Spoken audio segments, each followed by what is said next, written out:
Admiral Zethkar's 4 eyes widened in disbelief as he stared at the tactical display aboard the flagship Dominion's Edge.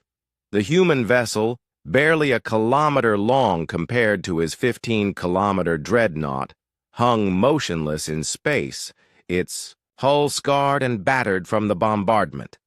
Yet somehow, impossibly, it remained intact. "Status report," Zethkar demanded, his translator struggling with the guttural clicks of his native Carvani language. "Sir, we've fired 17 antimatter. Torpedoes directly at their hull," reported his tactical officer, Lieutenant Vexrin. "Each torpedo carried enough destructive force to vaporize a small moon. The human ship should be nothing but subatomic particles by now." "Should be," Zethkar repeated slowly. "But it isn't." The bridge fell silent except for the hum of life. Support systems. For 3,000 years, the Galactic Empire had dominated known space through superior technology and overwhelming firepower. Their antimatter weapons could crack planets. Their shields could deflect star-killer missiles. Their faster-than-light drives allowed them to traverse the galaxy in mere cycles. Then humanity had appeared. The first contact had been routine, another primitive species discovered on the outer rim, barely capable of chemical rockets. The Empire's xenobiologists had classified them as intellectually promising but technologically insignificant. Standard procedure was to observe for a few decades, then offer membership as a client species. That was before humans had somehow developed interstellar flight in less than 50 years. "Admiral," came a voice from the communications station. "The human vessel is hailing us. Put them through," Zethkar ordered, straightening his ceremonial war cloak. The main screen flickered to life, revealing a human female with short brown hair and startlingly blue eyes. She wore a simple blue uniform with no visible rank insignia. Behind her, Zethkar could see what appeared to be a cramped bridge with primitive-looking displays and controls. "Greetings," the human said in accented galactic standard. "I'm Captain Sarah Chen of the UES Defiance. You've been firing at us for the past hour. Is there a particular reason?" Zethkar's mandibles clicked in confusion. Your ship should be destroyed. Our weapons are the most advanced in the galaxy." Captain Chen smiled, an expression that still unnerved most galactic species. "Your weapons are impressive," she admitted. "Very efficient antimatter containment, excellent targeting systems, but they're based on some fundamental misunderstandings about physics." "Impossible," Zethkar snapped. "Our technology is derived from 10,000 years of scientific advancement across hundreds of species. Your species only achieved spaceflight yesterday." 57 years ago, actually, Chen corrected politely. "And you're right. We are newcomers. But sometimes fresh eyes see things that experience misses." On the tactical display, the human ship began to move. Not with the smooth acceleration of gravitic drives or the sudden burst of antimatter propulsion, but with a strange, stuttering motion that defied conventional understanding. "Sir," Vexrin reported, his voice shaking, "their ship it's moving through folded space without creating a hyperspace field. That's impossible. They're manipulating space-time directly."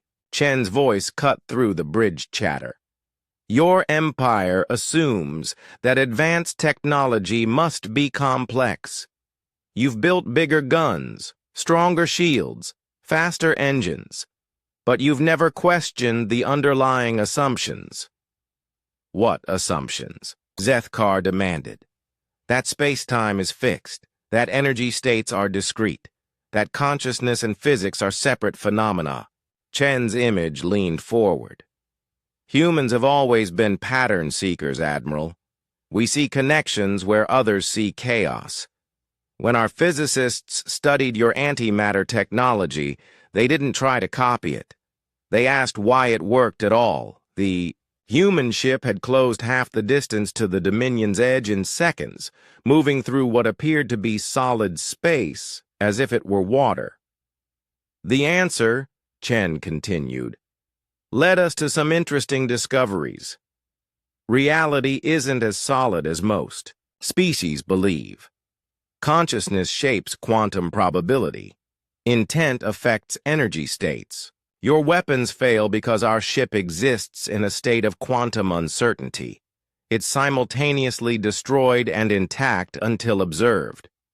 That's not science, Zethkar protested. That's mysticism. Is it? Chen asked. Your own empire includes species that manipulate probability through focused thought.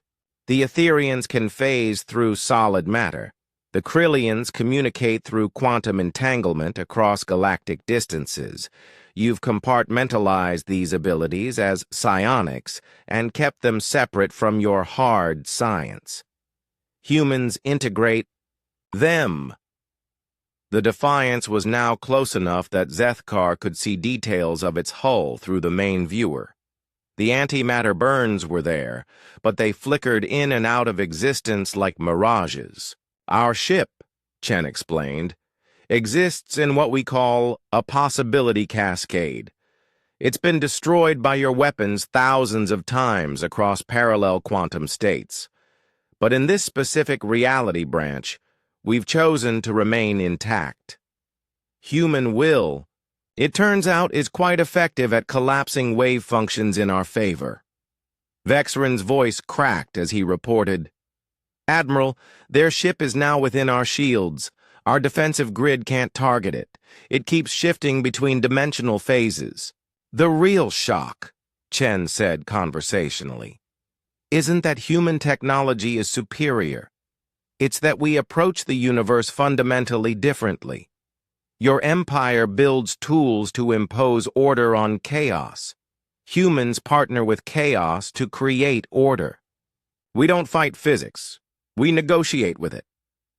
Alarms began blaring across the bridge as the human ship somehow materialized inside the Dominion's Edge's shield envelope without triggering any defensive systems.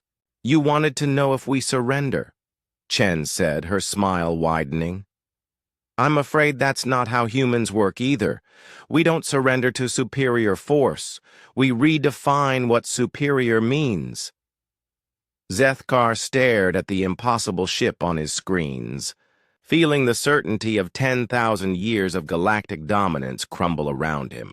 The humans hadn't just developed technology, they had discovered an entirely new way of interacting with reality itself. What do you want from us? He asked quietly. Conversation, Chen replied simply. Exchange of ideas. Maybe some good coffee. I hear the Syriac system grows excellent beans. Humans aren't conquerors, Admiral. We're collaborators. We just wanted to show you that the universe has more possibilities than your empire imagined.